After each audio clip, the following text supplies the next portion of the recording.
Welcome to this morning's failure analysis panel discussion. Failure analysis is one of these things that happens after the fact, and manufacturers have to learn from the inspection the lessons to avoid making these recurring problems in the future. I'm joined today by a very distinguished panel to help discuss different approaches to failure analysis from different labs. On my far right, we have Mark McMean from STI Electronics. Good morning. In the middle, we have Rob Brzezinski from Daytest. And to my right, we have Ashton McCary from Raytheon. So that's our panel this morning. And I'm going to start with a question that they're probably all going to answer a little bit differently. And that is, when you receive a defective board into your lab, what are the first steps that you take to try and diagnose that board? Let's start with you, Mark. Yeah, so at STI, one of the first things we do is we actually bring the card in and we perform a 610 inspection. So we first classify it as whether it's a Class 2 or Class 3 board. Then we do a full inspection of the board. And then we actually start taking in the electrical test data that was performed on it, whether it's a field failure or whether it was the initial failure through their initial test. So depending on whether it's a field return or an in-house test failure, we start with receiving that test data that was originally done on that card. And then from there, we'll then start taking a look at those components that are in that particular system circuit that's causing the problem. And we kind of define what the scope of what that FA is going to look like after that perspective. So we start it with a full inspection to get an idea. Then we take a look at the electrical test date on that particular card or system, and then we take a look at the components that are in that subsystem. From there, then we'll write it's almost like a DOE, how we're going to systematically step through the logic depending on what the failure at the system level looks like. Right, okay, so you do that first classification before writing up the approach you're going to take to the DOE.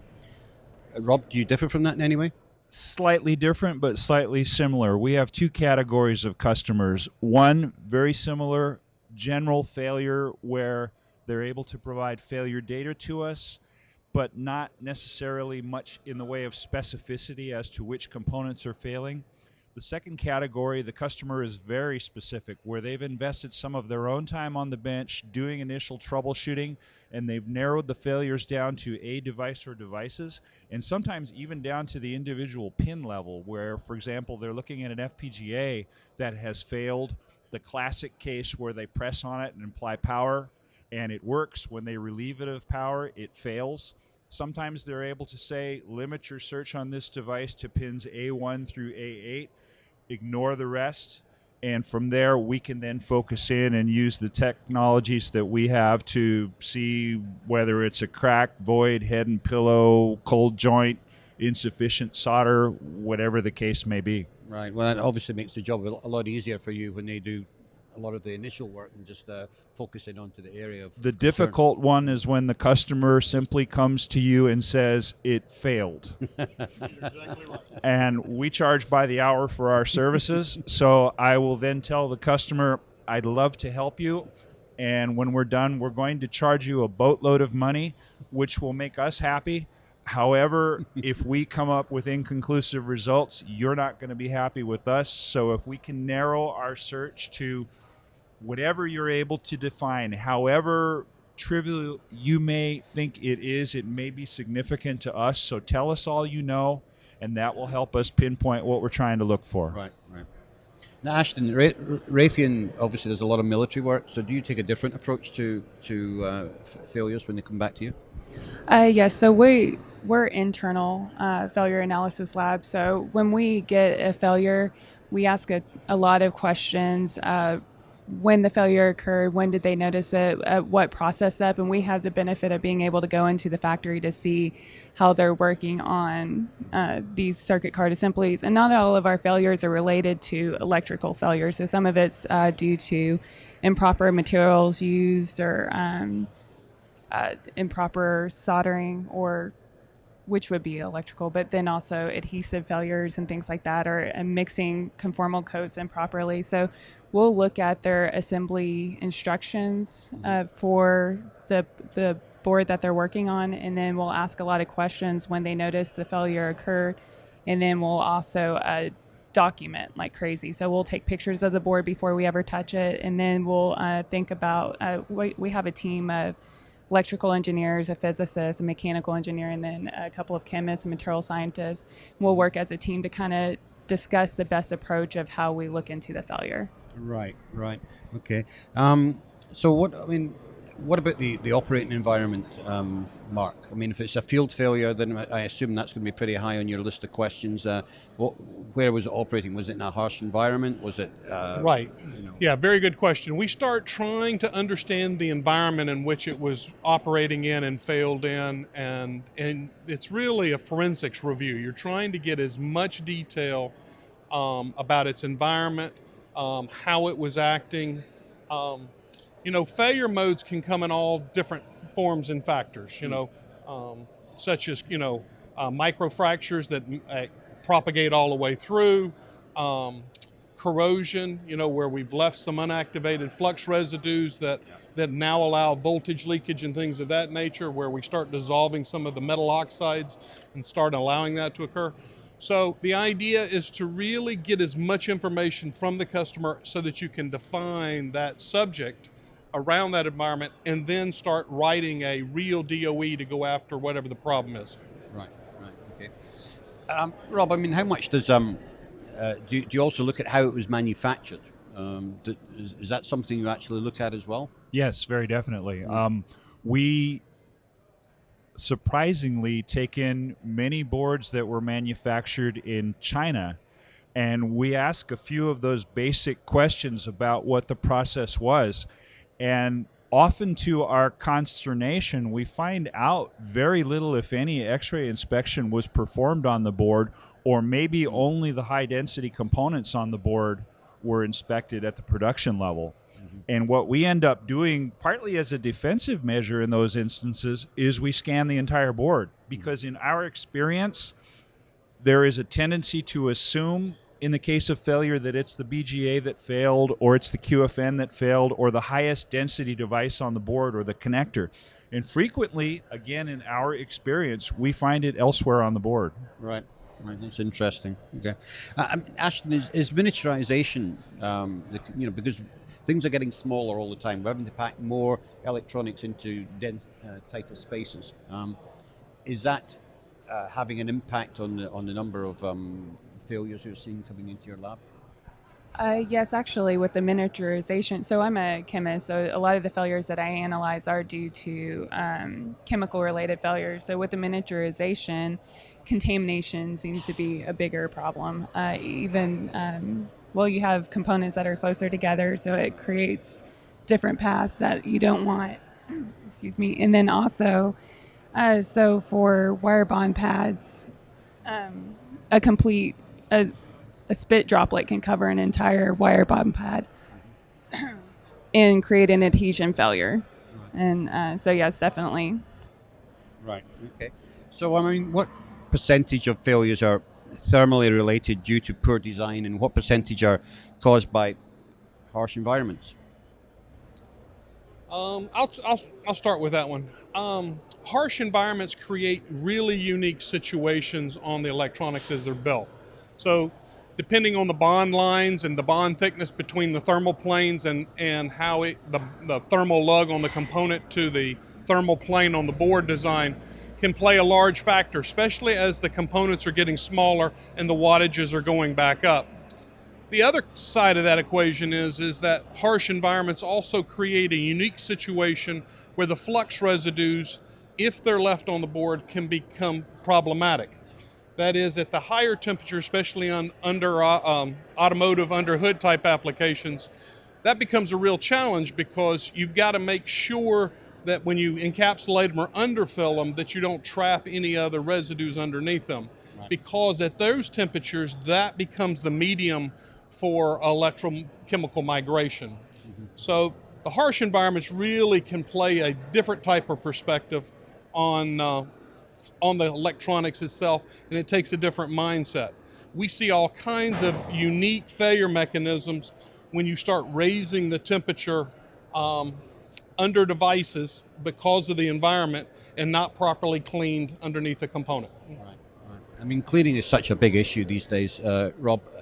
I still find it difficult to believe that only 20% of the people that are conformally coating are cleaning. It's ludicrous, quite frankly.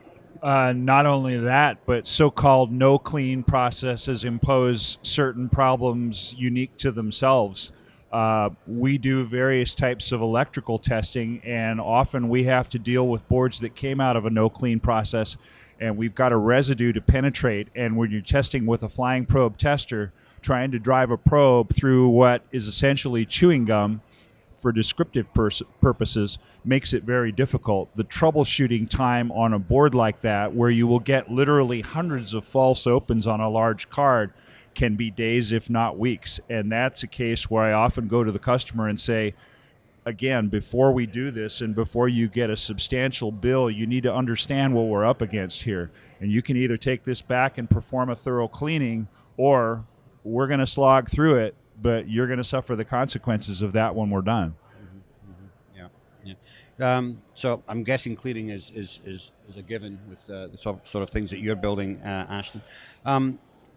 Let's move on. I've got a question here. I mean, insufficient paste is typically the single biggest defect that comes off the printer. You know, the industry typically says that we get 70% of the defects emanating from the printer, and of these defects, insufficient paste is the biggest one.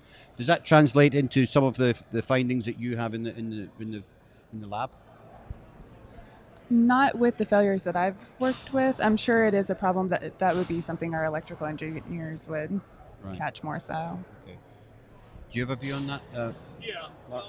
I agree with what the industry says. I have a unique perspective because I have a failure analysis lab as well as a contract manufacturing arm building military and aerospace critical parts. And under class 3, you really want to make sure that you have sufficient solder fillet formation. So the idea is that it's the number one thing coming off our printer that we have to verify, and then we have to, touch it up before we, start applying the parts and everything of that nature. So we spend a lot of effort understanding our first pass yields on printing, but printing both in our FA lab as well as in our own production is our number one continuous improvement project. Rob, do you have a view on that? I would concur with what Mark said and only add that a large portion of the failures, particularly voiding and solder flow issues, are the direct result of poor paste deposition. We see it almost on a daily basis. We get hired quite often to perform void measurements and benchmarking for both OEM customers as well as EMS companies. And one byproduct of automation, increased placement speed these days, is we create these defects at a faster rate. And that sounds cynical from a business standpoint, but from where we sit, that happens to be the reality. Okay. I'm guessing that you probably have a lot of issues with voiding as well in your failure analysis lab. Yes, we do. We see a lot of adhesive voiding underneath small components, and then solder voiding as well. Okay. What about warpage? Is that an issue that you get a lot of issue with? So warpage, I don't see that a lot in my area of the lab. So our mechanical engineer potentially, but no. Okay.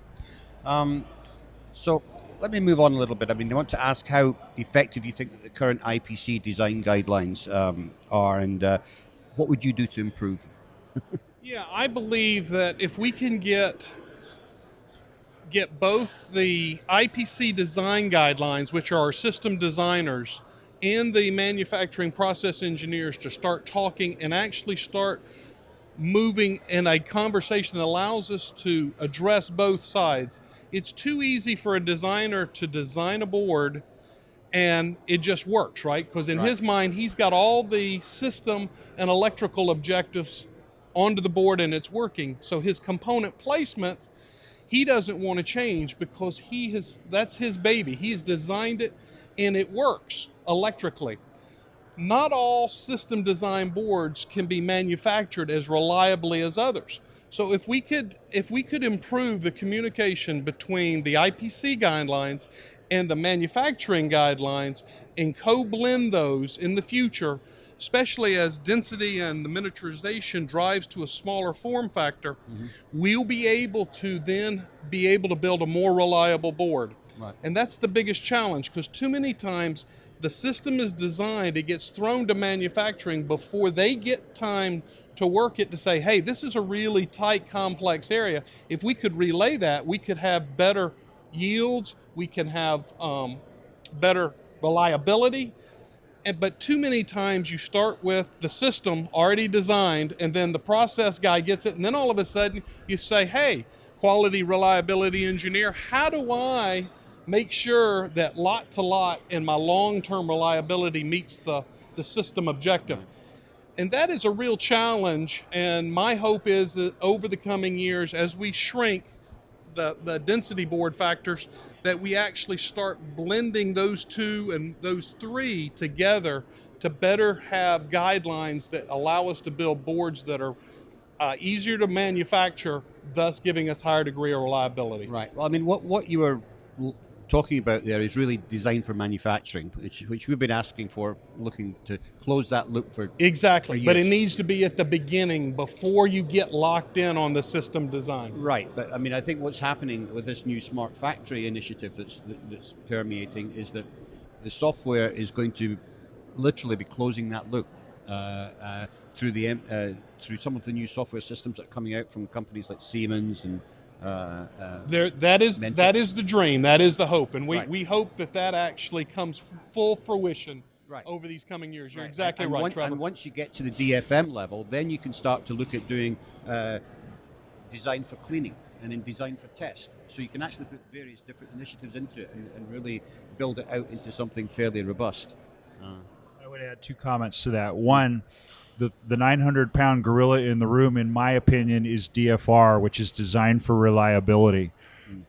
Far too many engineers are satisfied when it comes off the line and it passes the requisite electrical tests. Their job is done. Their life is complete. Where we see failing products is after they've failed after 7 months in the field, perhaps in a harsh environment, perhaps under intense mechanical strain, and we get tasked with figuring out what went on to cause that failure. Very little resources and know-how to date has been devoted to analyzing reliability and the predictive aspect of reliability. How long is this product actually going to work in the field? Secondly, a specific example that we deal with a lot is voiding beneath QFNs and other high-density devices. As we all know, IPC only defines void thresholds for BGA balls. The rest are undefined, and it's a raging debate. So we are often forced to simply present the results to the customer and say it's undefined as far as IPC is concerned.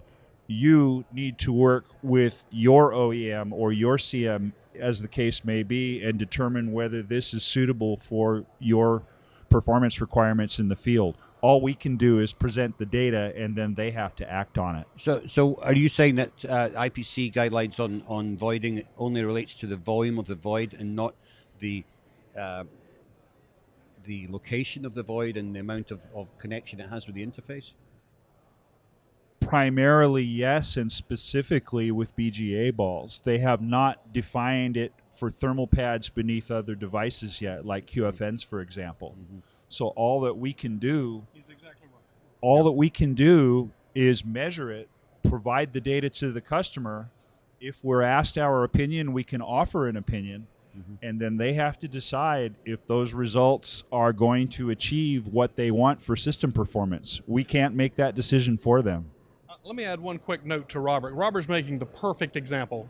IPC is working on determining what these voids can and their size and their location be in the future.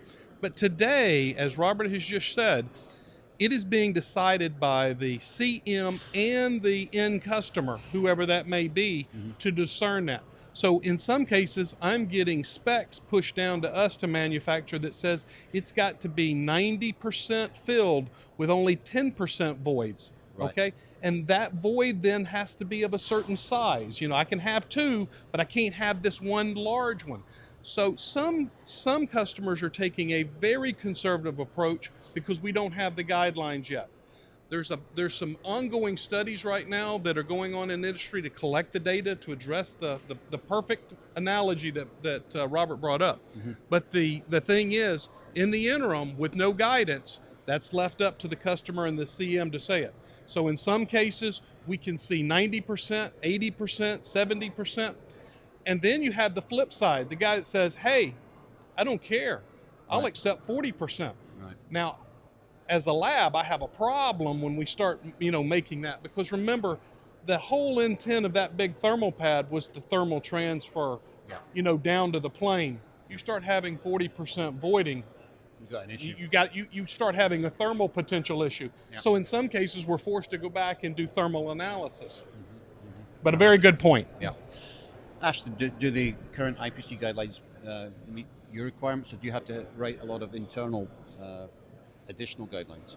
We have to write a lot of internal additional guidelines, especially regarding cleaning. They're not, all of our boards pass the IPC cleaning standard according to the ROSE testing, but our boards still require more cleaning than what the IPC states is needed. Yeah. Well, I know that we're under a time constraint here, gentlemen, and ladies. So I'm going to, unfortunately, we're going to have to end our discussion here. I want to thank you very much for joining us. It's a great topic. We could discuss it for a lot more time if we had it. But for the meantime, I want to thank Mark McMean from STI Electronics, and Rob Bajewski from Daytest, and Aston McCary from Raytheon. Of course. And Thanks for having us. Thank you, Trevor. Okay, and thank you for joining us today. Thank you.